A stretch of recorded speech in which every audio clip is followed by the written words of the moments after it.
అందరికీ నమస్కారం. ఈరోజు మీ అందరికీ నేను వినిపించబోయే కథ ముఖ చిత్రం. రచయిత ఎం బిందుమాధవి గారు. ఇక కథలోకి వెళితే, భోజనమై ఈజీ చైర్లో రిలాక్స్ అవుతున్న హేమచంద్ర ఫోన్ రింగుకి లేచాడు. ఆ ఫోన్ మాట్లాడినప్పటి నుంచి సీరియస్గా ఆలోచిస్తున్నాడు. అన్యమనస్కంగా తనలో తనే, ఎందుకిలా జరిగింది, వాడిష్టాన్ని తామిద్దరూ కాదనలేదే అనుకుంటూ కాలు కాలిన పిల్లిలాగా అటూ ఇటూ తిరుగుతున్న భర్తని చూసిన కళ్యాణి, ఏమయ్యిందండి, ఎందుకలా ఉన్నారు, ఫోన్ ఎవరి దగ్గర నుంచి, వాళ్ళేం మాట్లాడారేమిటి, అంతగా ఆందోళన పడుతున్నారు అని అడిగింది. సాగర్ విడాకులకి అప్లై చేస్తాడట.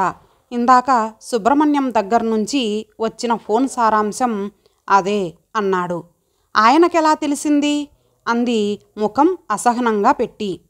సుబ్రహ్మణ్యం కొడుకు మనవాడు, ఫ్రెండ్స్ కదా, వాడితో చెప్పాడట. అయినా వీడికేం తీపరం, కావాలని కోరి చేసుకున్నాడు కదా. జీవితం అంటే 4 రోజులు వేసుకొని నచ్చలేదని అవతల పారేసే షర్టు కాదు, అంత తేలికగా తీసుకునే విషయమూ కాదు.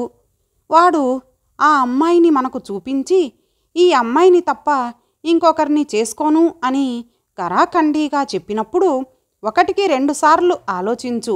ఒకసారి చేసుకున్నాక కష్టమైన సుఖమైన చివరిదాకా వాళ్ళతో సర్దుకు బతకటం నేర్చుకోవాలి అని మనిద్దరం చెప్పాం. ఆ అమ్మాయి నా కొలీగ్, 4 సంవత్సరాల నుంచి చూస్తున్నాను. అన్ని విషయాల్లో నాకు తగిన వ్యక్తి. తన వేషభాషలు, మాట తీరు అన్నీ నాకు నచ్చాయి. అన్నిటికంటే ఎక్కువగా ఒకే లైన్ ఆఫ్ వర్క్లో ఉన్నాం. జీతాలు ఇంచుమించు ఒకటే. ఇద్దరం ఎన్నో విషయాలు షేర్ చేసుకోవచ్చు అని బోడి కబుర్లు చెప్పాడు. ఇప్పుడు అవన్నీ ఏమయ్యాయో. అయినా తల్లిదండ్రులం, ఇంత ముఖ్యమైన విషయం మనకి చెప్పకుండా ఎవరికో చెబితే వాళ్ళొచ్చి మనకు చెప్పటమేమిటి అన్నాడు ముఖాన గంటు పెట్టుకొని హేమచంద్ర. హేమచంద్రకి గత సంవత్సరం కళ్ళ ముందు రీలులాగా తిరిగింది. ఒక సెలవు రోజు మధ్యాహ్నం, అమ్మా, నాన్నగారు, మీరిద్దరు ఇలా కూర్చోండి, మీకొక ముఖ్యమైన విషయం చెప్పాలి. అమ్మ ఎప్పటినుంచో నా పెళ్లి గురించి కంగారు పడుతోంది. మా ఆఫీసులో పనిచేసే అమ్మాయి, నా కొలీగ్ దివ్య, నాకు బాగా నచ్చింది. తనైతే అన్నీ నాలాగే ఆలోచిస్తుంది. అమ్మా, నువ్వు తన డ్రెస్సింగ్ చూస్తే అమ్మాయి అంటే ఇలా ఉండాలి అంటావు. అన్ని కోణాల్లోనూ తను నాకు బాగా మ్యాచ్ అయ్యే అమ్మాయి అని ఒక్కసారి ఆగి తల్లిదండ్రుల మొహాల్లోకి వాళ్ళ హావభావాలు ఎలా ఉన్నాయో అని చూశాడు సాగర్. పెళ్ళనేది అట్టమీది బొమ్మ చూసి చదవటానికి చేతిలోకి తీసుకునే పుస్తకం లాంటిది కాదు. పై విషయాలు చూసి నిర్ణయించుకునేది కాదు.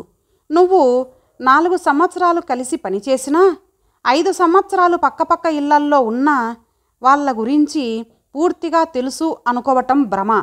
మన ఇంటికొచ్చి మనతో కలిసి బతకటం మొదలు పెడితే కానీ వాళ్ళ అసలు స్వరూపం, స్వభావం మనకి తెలియవు. ఇంకా ఒకచోట కలిసి పనిచేసేటప్పుడు ఎవరు తమ సహజ లక్షణాలని బయటికి ప్రదర్శించరు. తమ బలహీనతలు ఇతరులకి తెలియకుండా జాగ్రత్త పడతారు.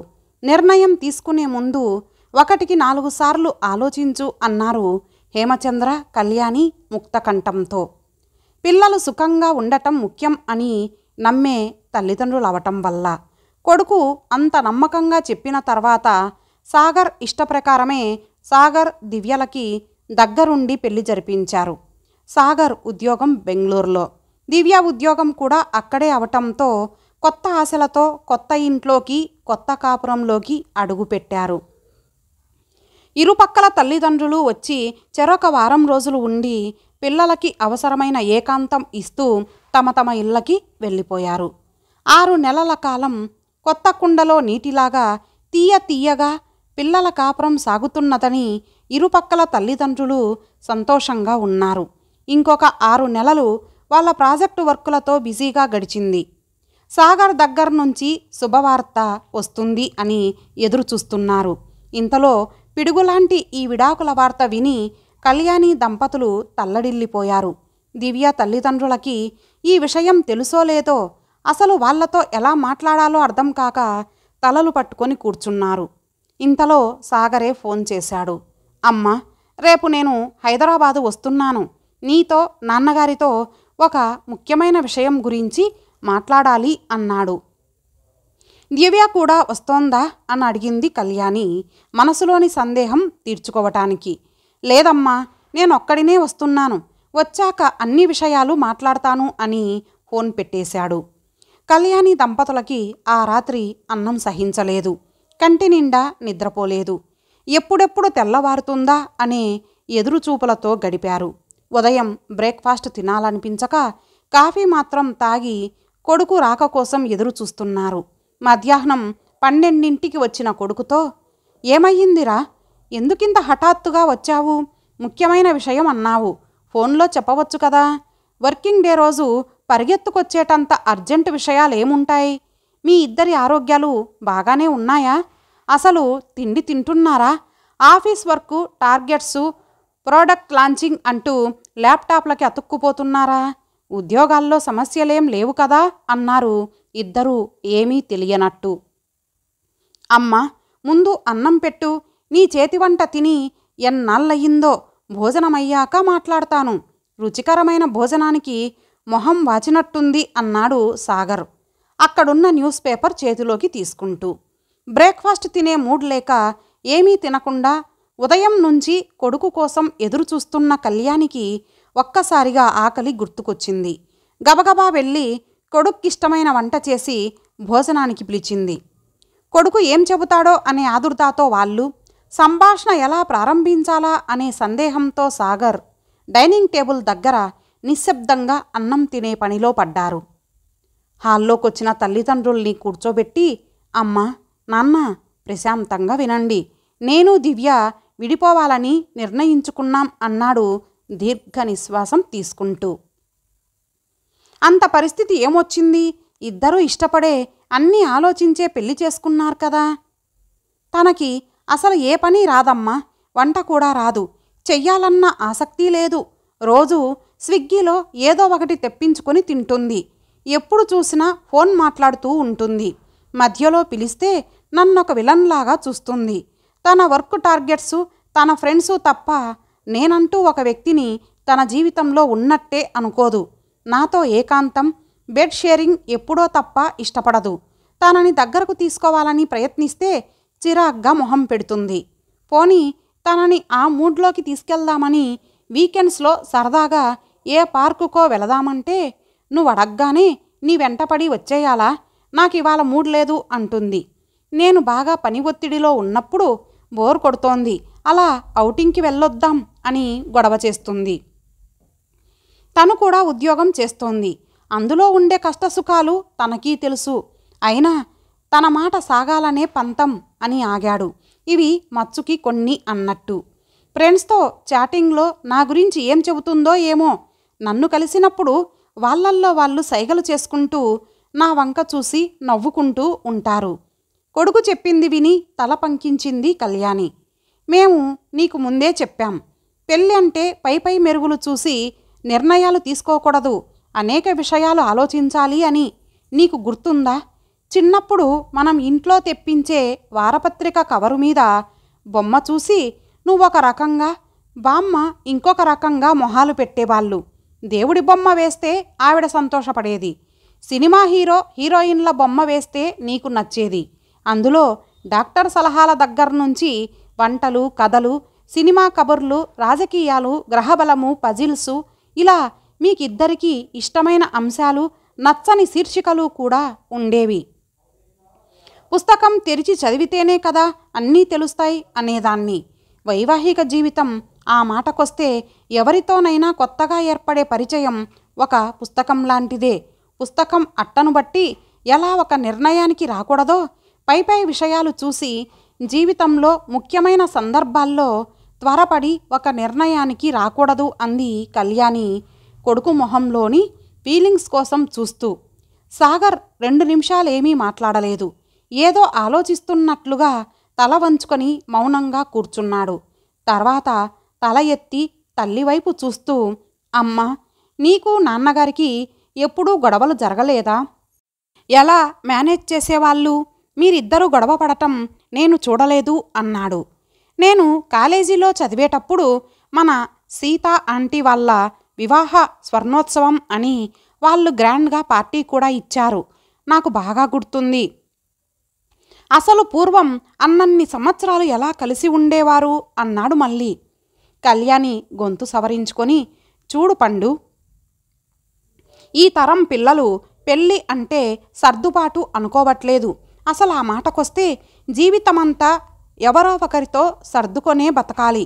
ఎందుకంటే ఏ ఇద్దరి ఆలోచనలు, అభిరుచులు, సమర్థతలు ఒకే విధంగా ఉండవు.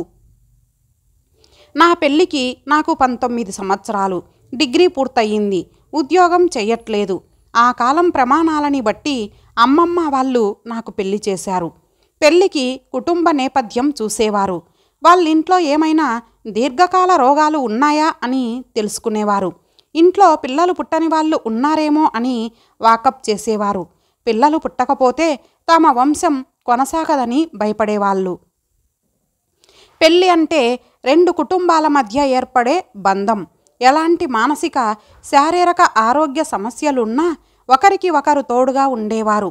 డబ్బు సంపాదన, ఉద్యోగపు హోదాలకి తక్కువ ప్రాధాన్యం ఇచ్చేవారు. నువ్వు స్కూల్లో ఉన్నప్పుడు మన పై ఫ్లాట్లో ఉండే దివాకర్ అంకుల్ గారు గుర్తున్నారా? నీకు తెలుసో తెలియదో, ఆ ఆంటీ పెద్దగా చదువుకోలేదు. అయినా అంకుల్ ఏ అభ్యంతరం లేకుండా ఆ ఆంటీని చేసుకున్నారు. ఇప్పటికీ వాళ్ళెంత ఆనందంగా కలిసి ఉంటున్నారో. ఈరోజు రాత్రి వాళ్ళ అమ్మాయి పెళ్ళి. వాళ్ళిద్దరి మధ్యలో చదువు లేకపోవటం అనేది ఒక సమస్యే కాలేదు. ఆ రోజుల్లో ఎక్కువగా తెలిసిన వాళ్ళు, బంధువులో, మిత్రులో సంబంధాలు చెబితే పెద్దలు కుదిర్చే వివాహాలే ఉండేవి. వధూవరులకి పూర్వ పరిచయం ఉండేది కాదు. పెళ్ళి అయ్యాకే ఒకరి కుటుంబం గురించి ఇంకొకరు, వ్యక్తిగతంగా ఒకరి గురించి మరొకరు తెలుసుకునేవారు. ఆ క్రమంలో కొంతకాలం గడిచిపోయేది. కొత్తగా పరిచయం అయిన భాగస్వామిని మెప్పించటానికి ఇద్దరూ తాపత్రయపడేవాళ్ళు. వారిద్దరినీ పెద్దలు గమనిస్తూ ఉండేవారు. ఎక్కడైనా కొంచెం పొరపచ్చాలు వచ్చే సూచనలు కనిపిస్తే సర్ది చెప్పి రాజీ కుదిర్చేవారు. పెళ్ళి అయ్యేటప్పటికీ నాకు వంట రాదు. మేము వేరు కాపురం పెట్టినప్పుడు తరచుగా కూర మార్చేయటం, పాలు పొంగబెట్టేయటం చేసేదాన్ని. నాన్నగారు, పోనీలే బంగారం, ఇదొక వెరైటీ అనుకో, ఇప్పుడేం లోపం జరిగిందో గుర్తుపెట్టుకుంటే రేపు అలా చెయ్యకుండా ఉంటే సరి. కొన్నాళ్ళకి నీకే సరిగా చెయ్యటం తెలుస్తుంది. అభ్యాసం కూసు విద్య అన్నారు పెద్దలు. కొన్నాళ్ళయ్యాక ఇవన్నీ తలచుకుంటే భలే సరదాగా ఉండి మనమే నవ్వుకుంటాం అనేవారు. ఎప్పుడూ విసుక్కోలేదు. మా అమ్మకి కానీ వాళ్ళ అమ్మకి కానీ చెప్పి ఎప్పుడూ నన్ను హేళన చెయ్యలేదు. పెళ్ళైన కొన్నాళ్ళ తర్వాత నేను ఉద్యోగంలో చేరాను. అప్పటికి నాకు ఇల్లు ఎలా నిర్వహించుకోవాలో తెలిసింది. ఈలోపు ఇంట్లోకి అన్నీ, నాకు పువ్వులు, చీరలతో సహా నాన్నగారే సమకూర్చేవారు. ఈ తరం ఆడపిల్లలు ఆర్థిక స్వాతంత్ర్యం కావాలని ఉద్యోగాల్లో చేరాకనే పెళ్లి చేసుకుంటున్నారు. డ్రైవింగ్ నేర్చుకొని స్కూటరో, కారో కొనుక్కుంటున్నారు. ఏ విషయానికి ఎవరి మీద ఆధారపడక్కర్లేదు. పెళ్లి నాటికే ఇరువురికి జీవితంలో ప్రతి విషయం మీద స్పష్టమైన అభిప్రాయాలు ఏర్పడుతున్నాయి. ఒక రకంగా ఆ అభిప్రాయాలు నిర్దుష్టంగా, నిక్కచ్చిగా ఉంటున్నాయి. అవసరమైనప్పుడు తమ అభిప్రాయాలు మార్చుకోవటానికి కానీ, సర్దుకుపోవటానికి కానీ ఇద్దరిలో ఎవరూ ఇష్టపడట్లేదు. కుటుంబ పద్ధతులు, వ్యక్తిగత అలవాట్లు, మనస్తత్వాలు ఏవీ చూసుకోకుండా రూపం చూసి నచ్చిందని పెళ్ళిళ్ళు చేసుకుంటున్నారు. ఎవరూ దేనికి రాజీ పడట్లేదు. ఒక రకంగా అది కూడా సమస్యలకి దారితీస్తున్నదేమో అనిపిస్తుంది. జీవితం ఎక్కువ కాలం హాయిగా సాగాలంటే ముందు భార్యాభర్తలిద్దరి మధ్య స్నేహం అనేది ముఖ్యం. ఇప్పుడు మీకు మీరు కుదుర్చుకొని చేసుకుంటున్న పెళ్ళిళ్ళలో ఇద్దరి మధ్య కాస్తైనా కొత్తదనం అంటూ ఉండట్లేదు. మెల్లగా స్నేహం ఏర్పడి ఒకరినొకరు అర్థం చేసుకోవటం అనే విషయానికి ఆస్కారం ఉండట్లేదు. వివాహ బంధంలోకి ప్రవేశించేటప్పటికీ ఒకరికొకరు ఒరే, ఒసేయ్ అని పిలుచుకునే చనువు ఉంటోంది. మితిమీరిన ఆ చనువు మీలో అనుబంధానికి బదులు లెక్కలేనితనాన్ని పెంచుతోంది. ఎవరి మీద డబ్బు కోసం ఆధారపడక్కర్లేదు. దానివల్ల ఎవరు ఎక్కువ ఎవరు తక్కువ అనే ధోరణి పెరుగుతోంది. అక్కడి నుంచి మాట అనుకోవటం, కనీస మర్యాదను కూడా వదిలేసి నోటికి ఎంత వస్తే అంత తిట్టుకోవటం జరుగుతోంది. మా రోజుల్లో పెద్దవాళ్ల ముందు కొన్ని మాటలు వాడకూడదు అనే సభ్యత పాటించేవాళ్ళం. అందుకే ఎంత కోపం వచ్చినా హద్దు దాటేవాళ్ళం కాదు. ఒకవేళ పరిస్థితి అదుపు తప్పుతోంది అని పెద్దలు గమనిస్తే అమ్మాయిని అలా సినిమాకి తీసుకెళ్లమనో, ఇద్దరూ కలిసి గుడికెళ్ళి రమ్మనో పంపించేవాళ్ళు. భర్తని ఎలా ఆకట్టుకోవాలో అమ్మాయికి చెప్పేవాళ్ళు. అమ్మాయిని ఎలా జాగ్రత్తగా చూసుకోవాలో అబ్బాయికి చెప్పేవాళ్ళు. ఒకసారి ఒకరిది పైచేయి అయితే ఇంకోసారి ఇంకొకరిది అయ్యేది. అది లొంగుబాటు తనమనో బానిసత్వమనో అనుకోకూడదు. పట్టు విడుపు తెలియటమే ముఖ్యం. మనిషి ఆవేశంగా ఉన్నప్పుడు మాటలు చేతలు తప్పుదారిలో వెళ్తాయి. అందుకే కోపం తగ్గే వరకు కాస్త సంయమనంతో మౌనంగా ఉండి ఆ తర్వాత మాట్లాడుకుంటే అనర్థాలు జరగవు. అప్పటికి అవసరమనిపిస్తే పెద్దవాళ్ల సహాయం కోరవచ్చు. అలా బతికాం కనుకనే మా వైవాహిక జీవితం మరొకరి చేత వేలెత్తి చూపించుకోకుండా ఇన్ని సంవత్సరాలు నడిచింది. ఇప్పుడు మీ జీవితాలు చాలా సెల్ఫ్ సెంటర్డ్గా ఉంటున్నాయి. పెద్దలనే కాదు, మూడో వ్యక్తి ప్రమేయం జోక్యం మీరు ఇష్టపడట్లేదు. దివ్యకి ఏ పని రాదన్నావు, నీకు వచ్చా? ఆ అమ్మాయికి వంట చేత కాకపోవచ్చు, కానీ ఇల్లు నీటుగా అందంగా సర్దే నేర్పు ఉండవచ్చు. ఫోన్లో ఎక్కువసేపు మాట్లాడుతుండవచ్చు, కానీ ఫైనాన్షియల్ ప్లానింగ్ బాగా తెలిసి ఉండొచ్చు. తన బలం తెలిసిన చోట నువ్వు పొగడటం నేర్చుకోవాలి. బలహీనతను అర్థం చేసుకొని సర్దుకుపోగలగాలి. అలా ఆ అమ్మాయి మనసు గెలుచుకోవాలి. నీ విషయంలో ఆ అమ్మాయి అలాగే ఉండాలి. ఇద్దరిలో ఎవరి వల్ల తప్పు జరిగినా వేలెత్తి చూపించడం కాక వేలందించి ముందుకు సాగటం అలవాటు చేసుకోవాలి. మానవ సంబంధాలనేవి ఎంతో సున్నితమైన బంధాలు. చాలా జాగ్రత్తగా కాపాడుకోవాలి. ఆ విజ్ఞత నేర్పు ఉన్నవాళ్ళ జీవితాలు చిరకాలం బాగుంటాయి. ఇప్పుడు ఆవేశంలో విడిపోవాలి అనుకుంటున్నారు, సరే. ఇలాగే ఒంటరిగా ఎప్పటికీ బతకలేవు కదా. రేపు ఇంకో అమ్మాయిని చేసుకుంటే ఆ అమ్మాయిలో మాత్రం నీకు నచ్చని విషయాలు ఉండవనే గ్యారెంటీ ఏముంది? అందుకే తొందరపడకు. ఇంకాస్త టైం తీసుకొని మరోసారి మాట్లాడి అప్పుడు నిర్ణయం తీసుకోవచ్చు. ఇంతకీ నువ్వు ఇక్కడికి వస్తున్నట్టు దివ్యకి చెప్పావా? అసలు ఉద్యోగపు ఒత్తిడులు తప్ప మీ తరం పిల్లలు పెళ్ళి అయ్యాక మనసు విప్పి స్నేహంగా ఎప్పుడైనా మాట్లాడుకుంటారా? తను చిరాకుగా ఉన్నప్పుడు నువ్వే ఒక అడుగు ముందుకేసి, చాలా అలసిపోయావు, కాసేపు రిలాక్స్ అవ్వు, నీకోసం ఇవాళ ఈ వంట చేశాను అని చెప్పి చూడు, ఎంత మార్పు వస్తుందో. పొగడ్తకి ప్రేమకి పడని వాళ్ళెవరుంటారా అంటూ కళ్యాణి దంపతులు కొడుక్కి నచ్చజెప్పి ఇంకొన్ని రోజులు వేచి చూడు, అప్పటికి కలిసి ఉండలేమనిపిస్తే అప్పుడే ఆలోచించవచ్చు అని తాత్కాలిక పరిష్కారం చెబుతూ కొడుక్కి కౌన్సిలింగ్ చేశారు. ఇలా ఎవరో ఒకరు చెప్పకనే ఈ కాలం పిల్లలు ఈగోలతో జీవితాలు పాడు చేసుకుంటున్నారు. చదువులు ఎక్కువై సర్దుబాటు తక్కువ అవుతోంది. మనం అమ్మాయి తరపైన అబ్బాయి తరపైన పెళ్ళంటూ జరిగాక వాళ్ళిద్దరూ మన పిల్లలే. వాళ్ళ జీవితాలు బాగుండటం మనకి ముఖ్యం.